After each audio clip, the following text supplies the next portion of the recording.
श्रीराम समर्थ. प्रपंचात परस्परांशी प्रेमभाव कसा वाढेल?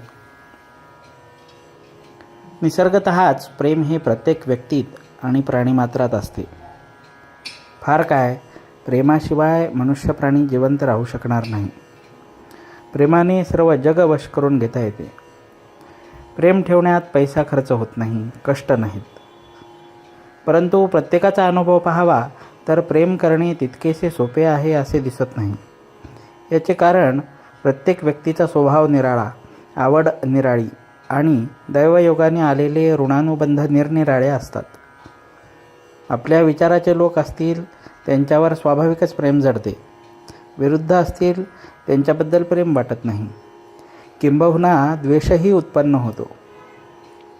द्वेष उत्पन्न का होतो? तर आपला आणि दुसऱ्याचा विचार आणि आवड जमत नाही म्हणून.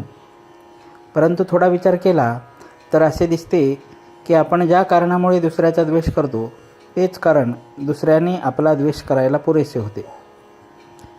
उदाहरणार्थ, एखादी गोष्ट आपल्याला न आवडली आणि तीच दुसऱ्याला आवडली तर मला न आवडलेली गोष्ट दुसऱ्याला आवडल्यामुळे दुसऱ्याचा द्वेष करायला मला तेवढे कारण पुरेसे होते.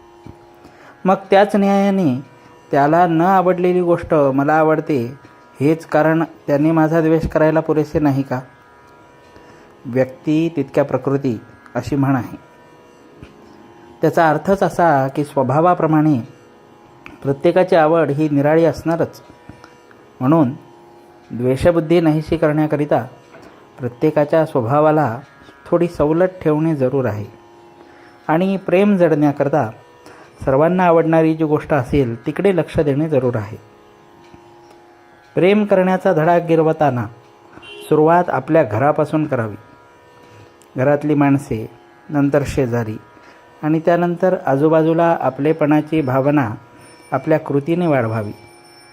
म्हणजे क्रमाक्रमाने प्रेमाची वाढ होऊन सर्व वातावरण प्रेममय होऊन जाईल. सर्वांशी निष्कपट प्रेमाने वागावे. आपल्या बोलण्यामध्ये नव्हे, पाहण्यामध्ये सुद्धा प्रेम असावे. आपले बोलणे अगदी गोड असावे. आपल्या अंगी सहजता यावी.